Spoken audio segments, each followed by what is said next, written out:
Who are the players you should target for best return on investment in DFS in Week 11 for DraftKings or FanDuel based on cash games or tournaments? What are the injury updates you need to know going into the weekend's games and Sunday and Monday? It's time to find out right here as we close a week of Locked On Fantasy Football. You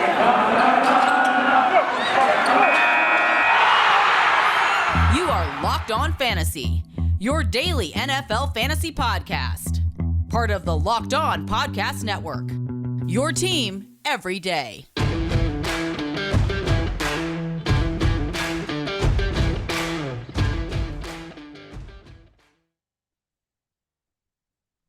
Greetings, everyone, and welcome to another edition of the Locked On Fantasy Football Podcast. It is our last one ahead of Week 11. Don't forget, next week we have Thanksgiving, so maybe a little bit of a compressed schedule there. We'll tell you about that once we know, but we will get all the information you need. Don't worry about that. So we will take care of you there for whatever fantasy needs that you have in Week 12. It's going to be very critical because that's one of the key weeks before the fantasy football playoffs. So we'll get into that, but we have to put a bow here on Week 11 in our analysis here. So we'll put all the stuff we learned on Matchup Wednesday and Matchup Thursday, breaking down the games into a blender, spit them out, look at the price points there in DFS, whether you're playing DraftKings or FanDuel, cash games or tournaments. Look at where you want to go across positions, quarterback, running back, wide receiver, tight end, and defense, special teams this week. We'll also give you the latest on the injuries we know. We'll have the official designations come out later, Friday afternoon, but we have a good idea on a lot of players here, whether they're going to suit up for your fantasy football teams this week. And we'll also give you a few takeaways here from the Patriots-Falcons game. Not much of a game there as the Patriots roll all over the Falcons. We'll talk about that briefly. Before we do that, thanks for making Locked On Fantasy Football your first listen every day. We are free and available to you on all platforms. Yeah, Patriots-Falcons game, shutout by the Patriots. Wasn't much of a contest there. Falcons offense, just forget it. I mean, Matt Ryan was under siege. Kyle Pitts was contained. No Cordarrelle Patterson. On top of that, they changed things up on us, and no Wayne Gallman. All of a sudden, they went with Kadri Allison, and he had some moments, but he actually looked pretty bad overall. The offensive line for the Falcons was terrible. So just a tape where not much to see there. Russell Gage had a decent game, I guess, if you're trying to play him after last week 0. But, yeah, it was pretty bad and miserable to watch, and we want to forget it if we played any Falcons. Hopefully, you didn't have to play anyone except Kyle Pitts in that game. You should have avoided pretty much everybody in season long here in a DFS. Again, it should have been a Patriots-heavy lineup for you in the showdown slate. So let's move to the Patriots. It was disappointing for them, too, because the Falcons were so bad that the Patriots didn't have to do anything and score. So we didn't get a touchdown from Mac Jones. Unfortunately, it didn't go to Hunter Henry. It didn't go to Kendrick Bourne. It didn't go to Jacoby Myers. It went to Nelson Aguilar. So really, they didn't try to score much after the game. You had a straight, even split pretty much in the usage. So it wasn't complimentary. It was just like trading series. And that's sometimes the worst in fantasy football between Damian Harris coming and Ramondre Stevenson. Neither of them get in the end zone. Neither of them have to be too much involved in the passing game because there's no checkdowns needed. They just grinded, got the field goals they needed. Mac Jones had an interception there on a drive that they might have gotten points on. So, overall, the Patriots just didn't try. It didn't look like because we're going to keep running the ball, we guess, and the defense is going to be fine. Once they had the 10-0 lead, they kind of were like, the Patriots defense is going to take care of us. The Falcons get scoring opportunities. They actually were inside scoring territory twice, but once it was a big-time sack and then a penalty that led to a missed field goal attempt by Younghoe Koo, and no points for Koo, obviously, when you get shut out. So they couldn't break the shutout there. Then they got into the red zone again, and they had a 4th and 1. They got shut down. So all in all, the Patriots defense was the best fantasy defense of the week and maybe of all season and the best asset in this game. So big-time performance, one of those old-school performances where the Patriots defense was dominating a lot a couple years ago, much like that now. So they get the garbage interceptions at the end of the game, including a pick six. After we thought the Patriots were surely going to go for it on 4th and inches, run out the clock, instead they trot the defense out a couple more times. Pick six by Calvin Moy versus Josh Rosen. Yet another pick there against Felipe Franks, the rookie who came in. So pretty ugly overall for the Falcons. You get the defensive score, you get the shutout, you get the sacks, you get the turnovers. It was pretty much one of the ideal fantasy defensive games you can get. So congratulations if you had the Patriots defense. For everything else, you're going to have to grind here from that game. All right, let's move on to hopefully more scoring from both sides there in the games on Sunday on the main slate here for DraftKings and FanDuel. We'll get to quarterbacks in this segment. We'll do running backs, wide receivers, tight ends, and defenses next, and then we'll close the show again. Injury updates, going through the positions like that in order as well. So let's go with Rain Dakota Prescott at quarterback, Dak 7,200 on DraftKings, 8,400 on FanDuel. A little bit cheaper than Patrick Mahomes in that shootout. I feel like Patrick Mahomes, the game script could be positive where the Chiefs are running the ball. I would like the Chiefs to win. So that's basically what I'm basing it on, and the fact that Prescott is cheaper, and it's a great matchup for him as well. So 7,200 and 8,400 are his price points. If I want to pay up for a quarterback, I'm targeting Dak. Just to get a little bit of savings, avoid paying up really for the really elite options, but still getting an elite option there behind Mahomes, who they put up more points than Mahomes overall because of just throwing a little bit more volume, and maybe Mahomes and the Chiefs being in position to win this game. So it's going to be pretty close with their scoring. I think they'll both have a lot of success in a shootout this week. Dropping down a little bit more to save some money, significant money there on FanDuel, 600, and he's down to 6,700 there on DraftKings, 7,800 FanDuel. Ryan Tannehill, he owns the Texans as a Titan. He just rolls over them pretty easily, so they're going to have big play opportunities there with A.J. Brown, a get-well game for him. I love the price point of Tannehill. A lot of people may be off him because he doesn't have a high ceiling for a lot, but he can get 3 touchdowns in this game, 1 on the ground possibly as well to support what they're doing. But the Texans' defense is terrible.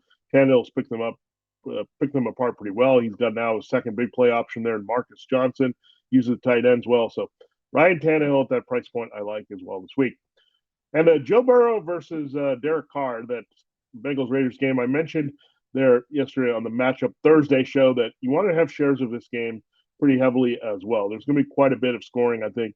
Bengals defense is good, but we know they overachieve at times. Same thing with the Raiders. They've had the pass rush. It's just been different guys, Trey Hendrickson and Max Crosby, but there's a lot of holes on both defenses, especially when they're facing potent, balanced offenses, and Burrow and Carr are leading those. So 6,600, so you don't save too much there from Tannehill to Burrow. You do save on FanDuel a lot more, 7,800 to 7,400 to Joe Burrow coming off the bye. The Raiders' pass defense showed its true colors against the Chiefs last week. I don't think they're going to be able to stop Jamar Chase or T. Higgins or Tyler Boyd or C.J. Uzomah. And the same thing with the Bengals. They're going to have trouble with the multiple weapons there for Carr, including Darren Waller, Hunter Renfrow, a little bit of Brian Edwards. So this game is going to go off the charts and score quite a bit as well. So 5,900. So you save really good money for Derek Carr after the disappointing game last week, but still put up numbers, and 7,200 there on FanDuel. Now, my 2 bargains for the week here, and we've had a hit or miss with the bargains here, but I really feel good about Jimmy Garoppolo, 5,700 and 7,100. He's on fire. He's playing well. They're playing the Jaguars. The Jaguars' defense is bad. They can actually help contain the run. Elijah Mitchell's a little bit banged up, so we'll see if Jeff Wilson has to be the guy there, Wilton Jr. in the backfield. But yeah, Jimmy Garoppolo, feeling with George Kittle, Deebo Samuel, Brandon Ayuk, a lot of weapons, a lot of production coming here for the Jimmy, and they could run all over the Jaguars. That's true, but I think they'll get some big plays and touchdowns early, and that should help. Garoppolo definitely 250 and 2, looking at possibly triple touchdowns here, maybe a few fewer yards there in that game. Now, Justin Fields, I really like coming off the bye. They're going to stop getting in his way. The Bears are. I mean, you saw before that by the Steelers game where Fields felt comfortable late in that one on the road in Pittsburgh. Now he gets the Ravens at home. The Ravens defense not very good. They're going to show him some simple looks with the blitz and cover 0. So they'll come after Fields, but that's going to set up some favorable options downfield. He also have Fields is running. So if they blitz and they get too far in, it's going to open things up there. So I like Fields a lot at 5,700. Same price as Jimmy Garoppolo. They're on DraftKings, 6,800 on FanDuel. A lot of people won't be looking at Justin Fields this week. I think, again, a couple factors. He's a rookie that hasn't had the first half greatness here, coming off a bye. People look at the Ravens defense still as being very good and looking last week, but no, don't chase it. Justin Fields is going to come out and play pretty well this week. So those are the quarterback recommendations you can target across price points here. We'll do that same thing with running backs, wide receivers, tight ends, and defenses in our next segment. But hey, fantasy football fans, this is Vinnie Iyer with an incredible app everyone who buys gas needs to know about. It's called Get Upside. My listeners are making up to 25 cents per gallon of gas every time they fill up. Just download the free Get Upside app in the App Store or Google Play right now. Use the promo code touchdown and get a bonus 25 cents per gallon on your first fill up. That's up to 50 cents cash back. Don't pay full price at the pump anymore. Get cash back using Get Upside. Just download the app for free and use the promo code touchdown to get up to 50 cents per gallon cash back in your first tank. Some people drive a lot or making as much as $200 to $300 a month in cash back, and there's no catch. The cash back gets added right to your account. You can cash out anytime to your bank account, PayPal, or an e-gift card for Amazon and other brands. Just download the free Get Upside app and use the promo code touchdown to get up to 50 cents per gallon cash back on your first tank. That's code touchdown there at Get Upside.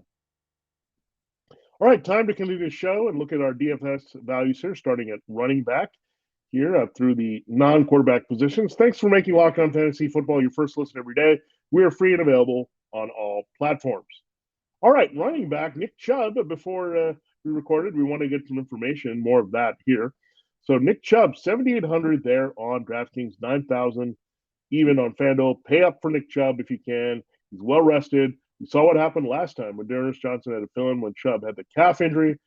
D'Ernest went off, then Chubb came back and destroyed the game after that against the Bengals. Same scenario here. Great matchup he steps into, coming off not playing last week. And so Nick Chubb's going to be rested, ready. There's no Kareem Hunt. D'Ernest Johnson goes back to a complimentary role with little minute touches. Love Nick Chubb this week against the Lions. 7,800, 9,000. Also, DeAndre Swift's on the other side. So a couple of Georgia backs that used to share some space there in Athens. A little bit of a maybe competition there and motivation there for Nick Chubb. But Chubb is just an amazing talent. Matchup is beautiful. They're going to ride Chubb to victory, especially with Baker Mayfield hurting, the passing game not doing too much. So love Chubb if you're going to pay up here for 7,800, 9,000. Staying with another running back from the AFC North in Ohio, Joe Mixon in that Bengals-Raiders game. Another guy to look at. He's getting a little bit more involved in the passing game. I know Samaje Perine is there, but I think the Bengals are going to win this game. Mixon is going to have a big role. He had a big game before the bye there. So really like Joe Mixon here. 7,600, 7,600. Those are his prices, both on DraftKings. Been a big year for Joe Mixon. He's been solid as an RB1. He stayed healthy. Also, that's been pretty big for the most part. So even played through an injury. So, yeah, Mixon may be changing our mind a little bit about his production. But, yeah, love that price point here for Mixon this week. Then we drop down to our bargains. We have a lot of those. So I would pay up for Chubb or Mixon this week. More leaning Chubb. But I think on FanDuel, Mixon is the better play. You'll say 1,400. But on DraftKings at 78, you got to go for Chubb. A.J. Dillon is 6,200 and 7,000 are his prices here this week. He's a Packers starting running back. They're going to feed him the ball often. There's not much competition there. There's also known now Aaron Jones. So Dillon was a complimentary and getting a lot of touches. We figured what would happen to Jones if Dillon was not there. I think you'd see a lot more touches for him. So Dillon gets to benefit from that as a handcuff that looked really good last week. He's just a very good power runner. I know the Vikings can be tough on the run, but the Packers are going to score quite a bit. Dillon is going to be centerpiece of what they do. He could easily get another score plus very good yardage in this game. So love that return on investment. I think either side, I think you're looking at 3K at least, and hopefully we can get 4K out of A.J. Dillon. I think that's how good he is. So let's look at Carter of the Jets here. Michael Carter, not Michael Carter, to the defensive back, but the running back. He's been on fire of late. He's been a poor man's Christian McCaffrey. He's had really big scrimmage games, 2 out of the past 3. He's a guy they look at near the goal line all the time. So he's in a very good spot to put up fantasy points. They're playing the Dolphins. The Dolphins are pretty weak still against the run. The veteran Joe Flacco is going to be starting at quarterback for the Jets. So that's going to help a little bit because I think you'll have some handoffs and stability there here to help the Jets win the game. So again, I love that price point, 1,500 on DraftKings, 6,600 on FanDuel. Now, Alvin Kamara, we'll get to him in the injury update. We'll have to see what happened here, but a little bit of a setback there in practice with his knee there where he went from limited on Wednesday to do not practice. So that is something we're going to watch. But if that's the case, you've got to go for the free space of Mark Ingram against the Eagles. The Eagles give up a lot to running backs, 5,400 on DraftKings, 6,800 on FanDuel. We know Mark Ingram crushed it last week against the Titans, playing pretty much a Kamara-like role, and he can do that again in this matchup. Now we're going to look at Jeff Wilson Jr. Elijah Mitchell, they were confident he would play, but he's missed a couple practices with a finger injury. It hurts. It's hard to grip the ball and be as effective here. He's a slight guy, too. And it's the Jaguars, so you should feel pretty confident if you're the 49ers that you can win Jeff Wilson Jr., carrying the ball if you need to. JaMychal Hasty, by the way, is also hurting, but you also have Deebo Samuel doing some rushing as well. So And they would err on the side of caution. They like Mitchell. They want to see him get hurt with his finger and lose more time here. But if Mitchell plays, you can't go with Wilson. But if he doesn't play, 5,100 and 5,000 are great price points, respectively, DraftKings and FanDuel for the 49ers back, who is back and healthy and hoping to be a bigger contributor in their offense. And finally, this is another bingo free space you can look for. Donta Foreman against the Texans. He used to play for them, for the Titans. I wouldn't mind a Tannehill Foreman stack. I think that's how effective the Titans offense is going to be with some of these other players. But 4,900 on DraftKings, 6,200 on FanDuel. Easy choice there. All right, let's go to wide receiver. Stephon Diggs, I think, is going to stay hot against the Colts. I don't really like the other matchups here. The Colts are going to give room underneath. Diggs and Josh Allen are back locked in as the best buddies they are. 7,900 on DraftKings, 8,100 on FanDuel. CeeDee Lamb, love that matchup. Now he's working the slot, which is very dangerous because there's nobody in the slot capable of covering Lamb, really. So Michael Gallup's return, a sneaky offshoot of that here. And Lamb's always going to have the better matchups than Amari Cooper. It's just going to happen because Amari Cooper's lining on the outside. They keep Lamb on the inside, unless they flip it and put someone inside. But I also don't trust the Chiefs secondary in this one. And Dak is locked in with Lamb, 7,600 on DraftKings, 8,000 on FanDuel. Terry McLaurin, I love the price points here, 7,000 and 7,000 on both sites here. And why I say that is I don't think the Panthers' pass defense is all that scary. I know they've got some pass rushers, but Taylor Heinicke is locked into McLaurin. I think it's a very good matchup where he can use his speed and quickness and route running there to get open. So McLaurin is overdue for a pretty big game, like 100 yards and a touchdown. I think that comes here this week at that price. I also love Brandon Cooks this week, 6,000 on DraftKings, 6,600 on FanDuel. Tyrod Taylor has had a week to heal that hamstring a little bit more, shake off the rust there. Funny because he came back and was rusty last week, but now he had the practice time and the healing. It's a good combination here for Taylor. He's put up numbers with Cooks before. Cooks just gets the job done. Cooks should have plenty of garbage there against the Titans in the second half. A lot of short passes and all that this week. All right. Now we're going to go to one of the many Moores in the NFL wide receiver. This is DJ Moore. I don't love Cam Newton this week, but 5,900 and 6,700. I like a good yardage day for Moore to rebound here. Washington football team, figure they might try to contain him there downfield, but he's going to have some underneath routes available for Cam Newton here. So I like that price point a lot. He's dropped big time to 5,900, 6,700. On that same price range, if you want to save $300 there, you can go to Jalen Waddle. I think, again, I like him. I don't love Tua Tagovailoa this week, but I think Waddle can get it done here independently of that. We've seen it. You can do that without quarterbacks going off as well. So love the price points. The Jets secondary has no one to cover him. Then one more, and it's not Rondale. It is Elijah Moore, so a different rookie, the Jets rookie, 4,900 DraftKings, 5,900 FanDuel. He's red hot. Dolphins are going to be focused on Corey Davis a little bit on the outside, the veteran. But Joe Flacco should be a lot of short passes, blitz beating passes, running the ball. We talked about Michael Carter. That's going to help here the production of Elijah Moore stay hot here for the third straight week. And one more rookie. We mentioned Waddle. We mentioned this more, but there's also Rashad Bateman. He's been pretty solid. Every week he seems to do a little bit better. This week, Marquise Brown's a little bit banged up with a thigh injury. We'll see if he plays. We think he will, but he might get Jalen Johnson here in less than 100%, and Johnson's been pretty good as a cover corner. Bateman should be the guy that schemes open a little bit more. He'll get Kindle Victor pretty much for the most part, but I love that. 4,500, 5,800 on DraftKings and FanDuel. Very good price points here for Rashad Bateman. Very talented rookie that should keep getting more attention here as a first-round wide receiver. All right, tight end, let's go to George Kittle first. And if you're going for a stack, Jimmy Garoppolo, George Kittle, they're kind of BFFs off the field. So they're their boys together, and it's not a coincidence Jimmy Garoppolo's played a lot better. Since Kittle returned to the lineup, he's a scoring machine, Kittle. Now, all of a sudden, he wasn't a big touchdown guy before, but they're looking to him in the red zone and expanding his usage. 49ers offense is kind of rolling now. So 6,300 on DraftKings, 6,800 on FanDuel. Great prices for George Kittle. Mike Gesicki, people might be off of him, as well as T.J. Hawkinson because of the 0 from Week 10. But Jets cannot really handle the tight end all that well. So, look, Gesicki and Waddle can produce. I just don't love Tua Tagovailoa here for that to return here at quarterback. But, yeah, it's the Gesicki-Waddle show here for the Dolphins. So he should rebound against the Jets. He did get a lot of targets last week, so that was a problem, just a few misconnections. But Now you have a little bit of quarterback stability in this game and be very productive. You have Dalton Schultz. I like him. Not always like him. I mean, look at the situation with Michael Gallup and Cedric Wilson there helping Lamb and Cooper.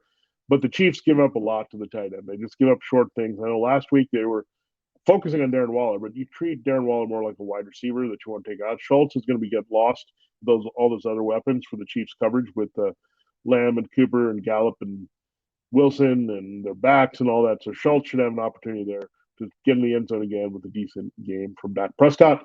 And CJ Uzama, we hinted at that as well. Another way to get in on this Raiders-Bengals game. 3,500 only. So you can go pretty low on DraftKings, 5,200 FanDuel now. He's a bit touchdown dependent and big play dependent, but that's sometimes what you take, a chance here. If you're going for tournaments, if you're in a cash game, you're absolutely not going in that direction. Go for someone safer like Kittle. So they have a little bit more volatility and unpredictability in terms of usage or what they can do based on their talent, then always put them more in contests where you have to kind of hedge your bets a little bit because they're a bit contrarian, but they're also spot on based on the matchups, and you can get good return there. So 3,500, 5,200 there. Good prices for CJ Uzama. At defense, we always play the game, how low can you go? How cheap can you go and feel good about it? Well, there's a couple here. You have the Washington football team, very cheap here. They looked good last week. They're very good against the Buccaneers. They don't have Chase Young or Montez Sweat, but they still have a lot of other playmakers.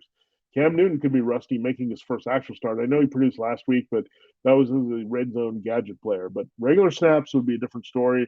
In Washington, Ron Rivera, no team knows him better than that team with their defense, and they overachieved last week. So they should come in pretty hot and motivated into Carolina there to win one for their coach, Ron Rivera. Now, for the Jets side of things, I think they'll be motivated as well because Robert Saleh got a lot of heat from Rex Ryan.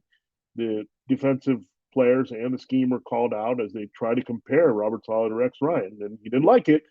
Well, that was just very bad of Rex Ryan. I mean, Rex Ryan had limited success. He had a pretty stock roster there with Bart Scott and other players. Here, Robert Saleh has a rebuilding defense, and they're held their own. They've had their moments against the Titans and Bengals. We know at home. They are at home this week. So that's why I don't like Tua Tagovailoa. I think it'll be messy. The Jets secondary is better than you think. They have more playmakers to contain things than you think. They can get after it up front. So I do like the Jets responding to the challenge of Rex Ryan and delivering only 2,300, by the way, on DraftKings and 3,800 FanDuel. Look, I'm playing the Jets on season long. We've seen weird things happen all the time with fantasy football defenses. Bad defenses that were there all of a sudden become very effective defenses in fantasy because they rise up based on the emotional challenge of the game. I think the Jets are one of them. So sneaky thing to think about there. How's that defense going to play? Because in defensive play, emotion production, a lot of it is tied to just confidence and what you want to do and motivation. And I think the Washington football team and the Jets are going to be two motivated defenses this week. All right, we'll get into the injury updates here in our final segment. But first, I got to tell you here about Built Bar, the best tasting protein bar ever. Once again, if you haven't tried a Built Bar by now, you're missing out. They say it's a protein bar, but it does not taste like one. You have to try one of these amazing bars yourself to believe it. Most protein bars are chalky or waxy, just plain hard to choke down. A Built Bar is soft, covered in 100% chocolate. When you bite into it, you know you're eating something different. It's more of an experience, one that you enjoy. In fact, you swear you're eating a candy bar. Built Bars are low carb, low calorie, low fat, low sugar, and high protein. So all the healthy benefits on top of just purely being delicious with so many flavors. That is the other great thing about Built Bar. There's so many mouth-watering flavors, including coconut, raspberry, mint brownie, coconut almond, salted caramel, double chocolate, and cherry barcia. And this month, Built is coming out with new limited-time flavors every 3 to 4 days. I tried the blueberry muffin. Really good Built Bar there. So it's a little bit of a morning treat wrapped up in protein, chocolatey goodness. So check out the website often. You do not want to miss out on new flavors at Built.com. Let's go to Built.com and use the promo code LOCK15 and get 15% off your order. Use the promo code LOCK15 for 15% off at Built.com. We're back and better than ever. A new web interface for the start of the basketball season. More props, odds, and lines than ever before. That's BetOnline, your number one spot for all the basketball and football action this season. Basketball is just warming up here with the NBA and college.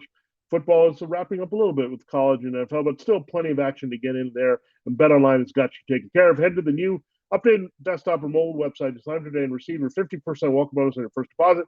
Just use our promo code LOCKEDON to receive your bonus. From basketball, football, NHL, boxing, and UFC, right down to your favorite Vegas casino games, don't wait to take advantage of all the amazing offers available for the 2021 season.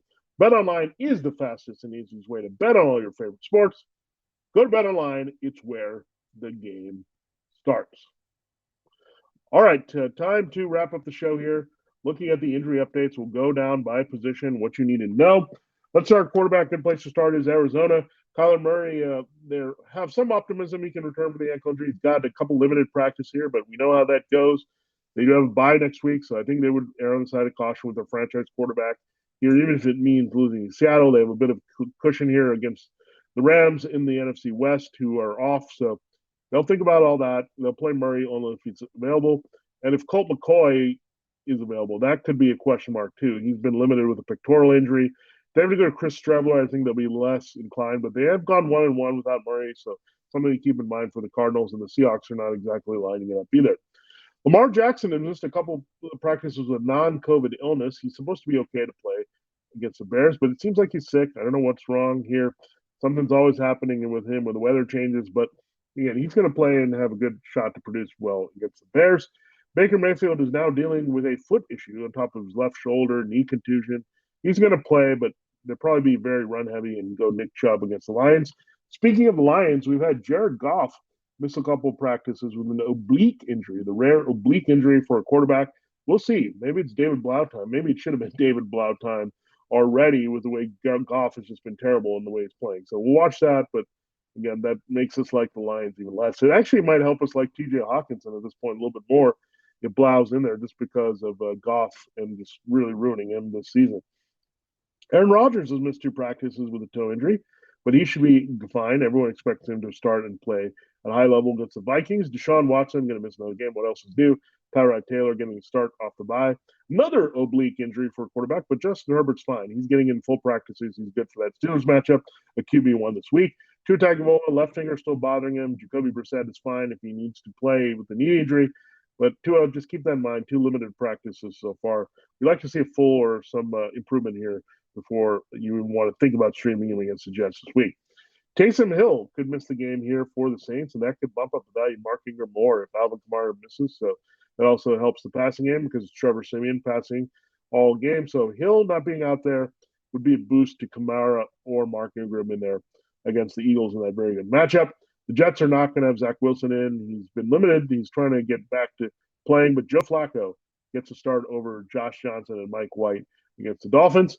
Ben Roethlisberger is trending to play against the Chargers. Feels good about there, Matt Canada, and the coach, Mike Tomlin, looking very optimistic that Roethlisberger will return from the COVID-19 list and start over Mason Rudolph. Let's turn to running back. Benjamin banged up a little bit with a growing injury, but it's still the James Conner show with no Chase Edmonds for the Cardinals against the Seahawks.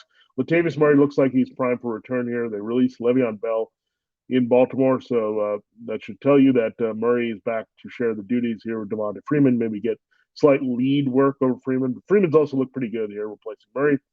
Damon Williams is back in the mix for the Bears, but him and Khalil Herbert are behind David Montgomery now, who's fully healthy, so you can't trust either of those guys.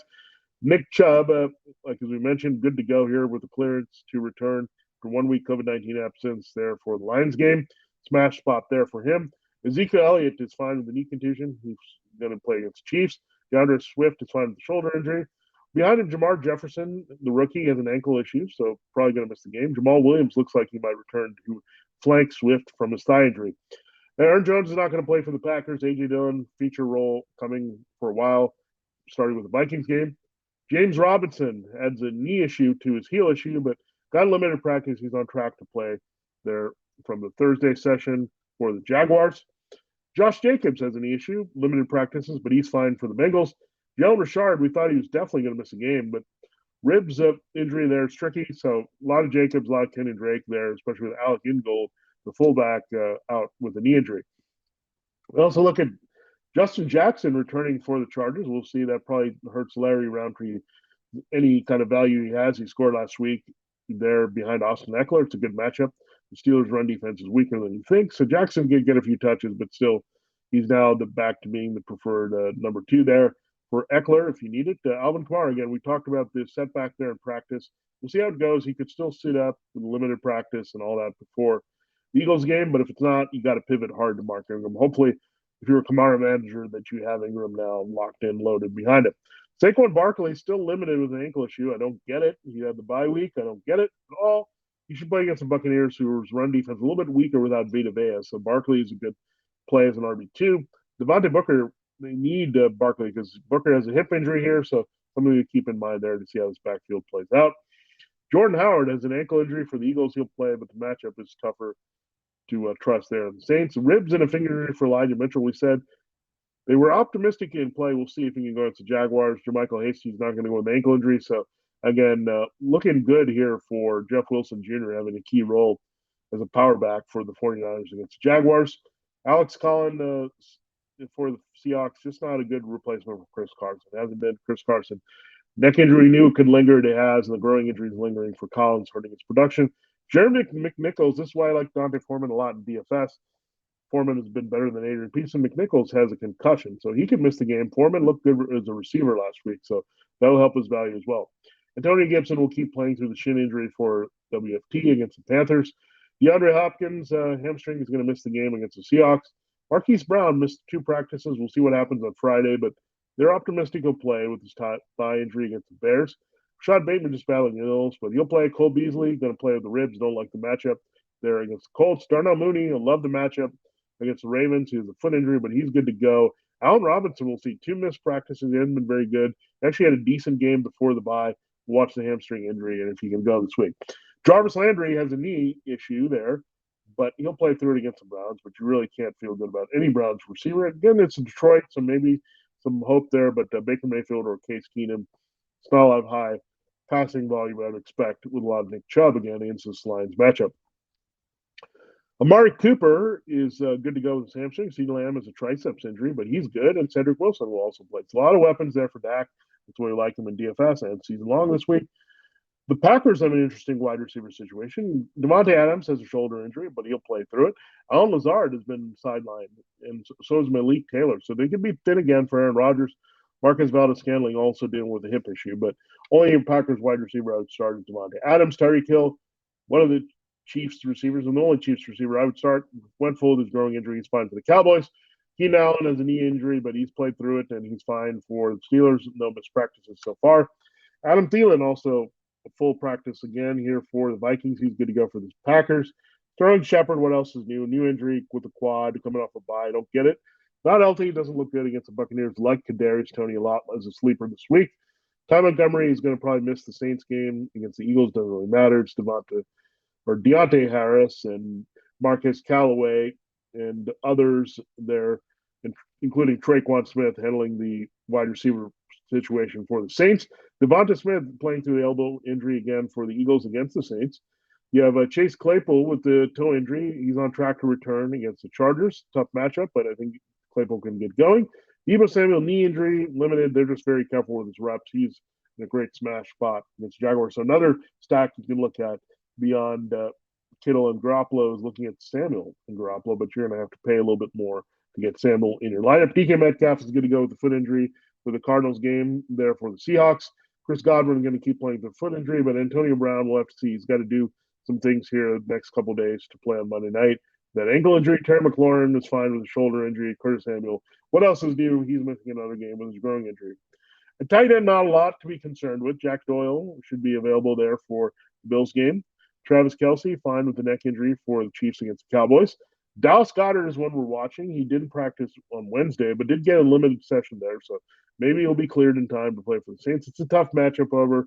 Goddard hasn't been doing a lot, but he would have probably last week as he got involved early, but then was knocked out of that game as well. In Denver, Gerald Everett, 2 missed practices for the Seahawks. Probably not looking there at tight end, but that could also help Metcalf and Lockett produce here a little bit more for Russell Wilson against the Cardinals. Rob Gronkowski, we'll see. He's back at practice going full, but it's the back. There's spasms. They can act up. For right now, we're optimistic that Gronk will return against the Giants. Jeff Swain was added, which is never a good sign, on Thursday with a concussion. So against Swain, you're probably not looking at much in fantasy, but maybe open up more targets for Brown and Marcus Johnson in that game against the Texans. We look at Ricky Seals-Jones with a hip injury. Logan Thomas still not ready with a hamstring, so really tough watching a football team. Going to focus more on the wide receivers and J.D. McKissick. So a lot of Terry McLaurin, a lot of DeAndre Carter in there before the Washington football team in that game against the Panthers. Now, There's a couple kicker updates that you probably should be aware of. That Greg Zuerlein is back in action. If you want a attachment there, Cairo Santos should also play for the Bears. Zuerlein is a start in most leagues here, given the nature of that game. But keep in mind, it's outdoor in the elements. He's just returning after a week off. But Zuerlein is out there and available now, guaranteed to play here in Week 11. So there you have it. There's a breakdown of all your fantasy football injury updates. We talked about the Patriots-Falcons game. We broke down DFS. So pretty comprehensive way to close the week. Progressive podcast we call Locked On Fantasy Football. We'll do it all again. Again, it might be a short week. The way we might approach is different. We'll let you know next week for Thanksgiving. Big holiday ahead, but make sure you're safe and happy this weekend before Thanksgiving. I got to tell you to check out a show here on the Network, Locked On Bets, your daily one-stop shop for your gambling needs. Locked On Bets, hosted by your boy Q with expert analysis and insight from Lee Sterling. For Locked On Fantasy Football, this has been Vinnie Iyer. Good luck in your fantasy football matchups this week, whether you're playing season long or DFS. And we'll see you on the flip side there on Roundup